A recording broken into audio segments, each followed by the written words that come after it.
Hi guys, welcome back to my YouTube channel. Today I'll be talking about Season 8, Episode 6 of One Calls the Heart that premiered this past Sunday. I know this is 2 days late from being posted. I was supposed to post this on Wednesday night, and it's Friday at 1:05 p.m. I had some homework to do yesterday and Wednesday. I also had class yesterday. And then Wednesday, I got the vaccine. I got my first shot of the vaccine. So I worked on homework for about 5 hours after I got home. I got home, it was like 10:30 in the morning. And I worked from 11 to like 3. And then I took a nap from 3 to 5. And then I had dinner. And then from like 7 on, I was in my room for the rest of the night because I wasn't feeling well. My arm was red and swollen, and I was very tired. So that's my excuse. It's still kind of red right now, still kind of hurts, but I can sleep on it. So, all right, let's get into the recap. So far, much of One Calls the Heart Season 8 has been dominated by the love triangle between Lucas, Nathan, and Elizabeth. But the drama between the school teacher, the saloon owner, and the Mountie isn't the only thing going on in Hope Valley.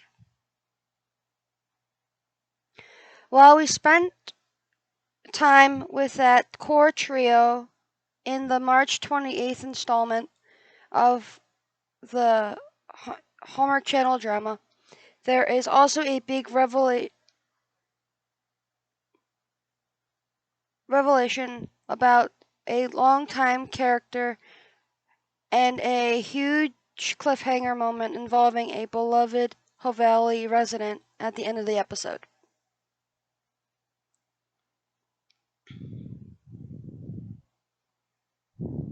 Henry Gowan has been carrying some kind of weight all season.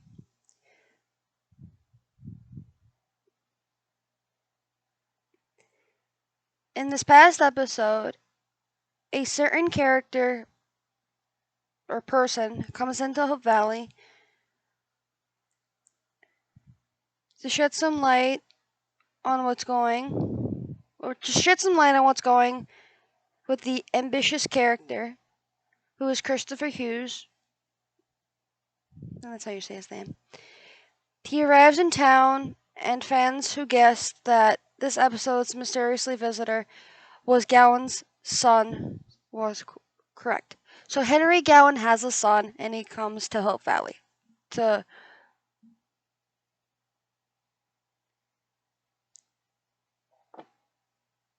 I don't know what the word is. Reignite the family bond between Henry and Christopher? I don't know. But it was kind of cool. I was shocked. So, an emotional chat between the pair, during which we saw a more human side of Gowan, hinted at why they didn't have a relationship, though details were vague. Whatever caused their estrangement, Gowan is struggling with a mountain of guilt and regret. He says, I learned that life is devastatingly short, he tells his son, adding that he will never have enough time here to make amends for all he has done wrong. Of course, Henry now has some chance to make things right since Christopher, who has already embarked on a flirty relationship with Rachel, who is Lee and Rosemary's niece.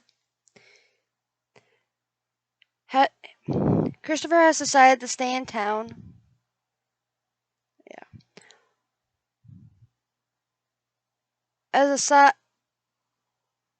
As an aside, Christopher's whole look is given off some serious Peaky Blender vibes. Hopefully, he doesn't have a razor blade hidden in his hat brim. I don't see that happening. Okay, we move on from Gowan, and then we move on to Team Infirmary.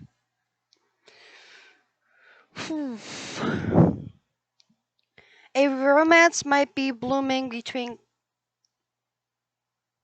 Christopher and Rachel, but two of the show's established couples are still having problems. Carson has rejected an offer of a fellowship in Baltimore so that he can stay in Hope Valley with Faith. But rather than being pleased, Faith is upset. She fears that if he gives up his dream, he'll end up frustrated and dissatisfied with his current career. But is there something bigger going on? Perhaps Faith is having doubts about her relationship with Carson. Or she has her own career ambitions she feels would be stimulated by staying in Hope Valley. Whatever the reason, these two are at a crossroads, though Carson makes it clear he isn't giving up on the relationship. I hope he does stay. Because if he stays, then I wouldn't leave the show. Like I would if he was to leave, I would leave. I would stop watching the show. But maybe not because Kevin Smith is still there as Lee, and I love him. Plus, I want to see how the trio goes. I don't like how it's going so far, in my opinion. So, okay, continuing on with the other couple. Jesse and Clara also haven't patched things up after their blowout argument last week. And we still don't know exactly how Jesse spent the couple's life savings. We did learn that Lee, aka Kevin Smith, was the one who initially inquired about buying Dottie's dress shop, though he backed off once he realized it wasn't what Rosemary would want. Perhaps Jesse is the mysterious buyer. But if that's the case, why not fess up to Clara right away?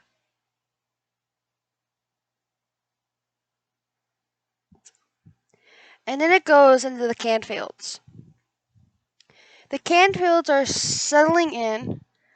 Elizabeth has managed to get her hands on a book written in Braille so that she and Minnie can teach Angela how to read. Angela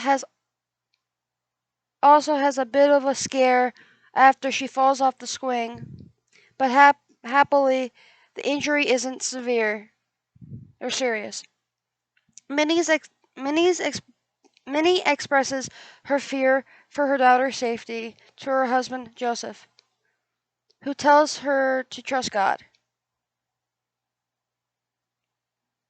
Joseph also has some advice for Jesse, telling him to make Faith the crossbeam in his marriage. It's a more exponential religious tone that we've seen on the show in recent episodes, though hardly unexpected.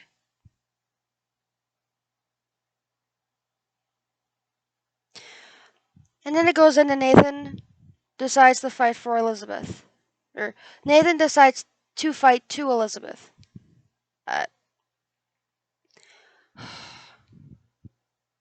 Lucas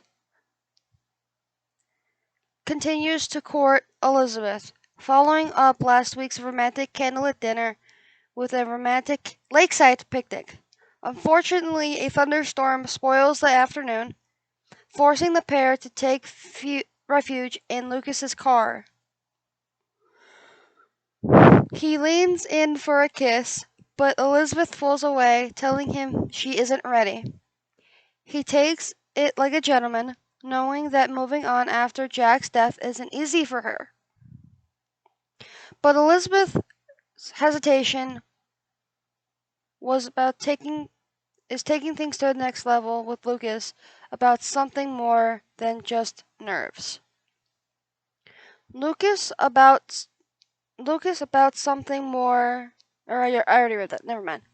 She and Nathan have had a tense and at times a frosty relationship since she rejected his advances. Because he told her he loved her. Or that he's in love with her. And she runs off on a Sarge, the horse. But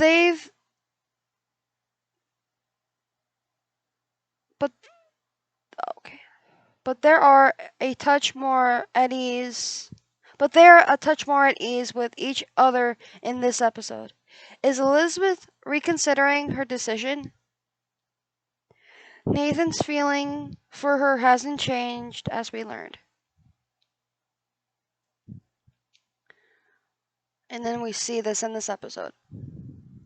First, he and his niece, Allie, have a sweet bonding moment over liking a person who doesn't like you back. After she teases him about whatever he likes, like Elizabeth, Allie crushes on Robert. But Robert is crushing on a different girl. While Nathan has to stand by while Lucas woos Elizabeth, then a conversation with Carson leads to a moment of decision for both men. I'm not giving up, they declare in unison, watching Lucas.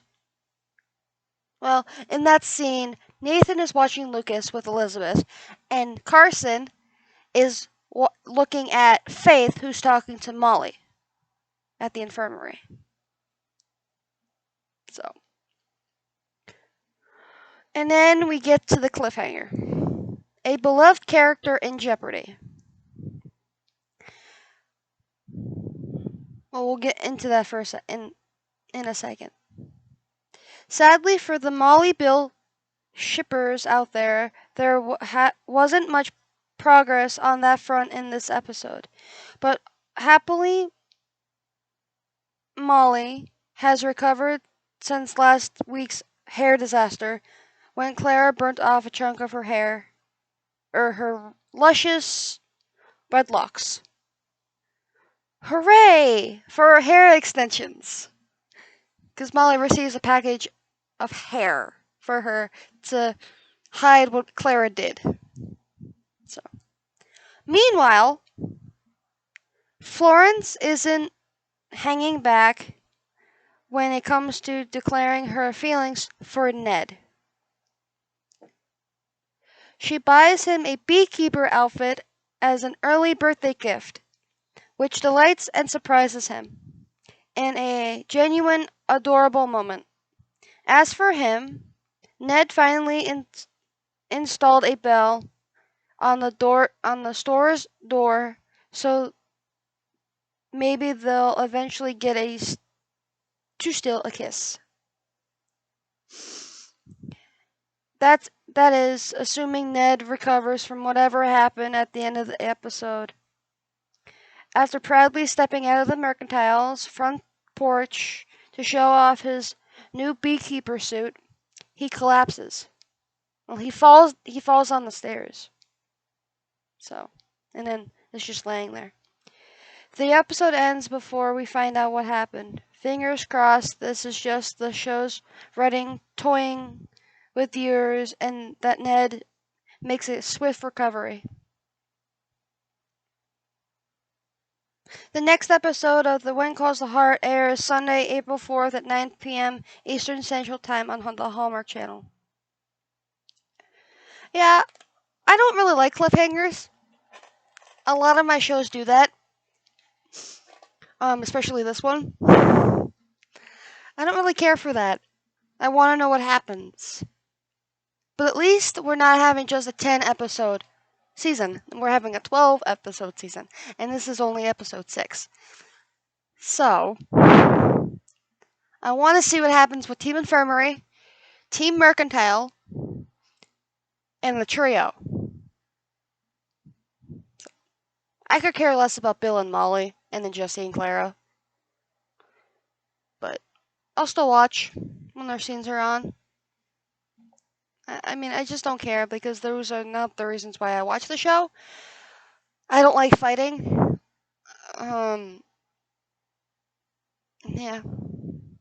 Trauma from my past. That's the reason why I don't like fighting. Well, okay, everybody. I guess that's it for this recap or summary of When Calls the Heart Season 8, Episode 6. Stay tuned for next week's episode, next week's recap / summary of Episode 7. Peace, love, and happiness. Bye, guys.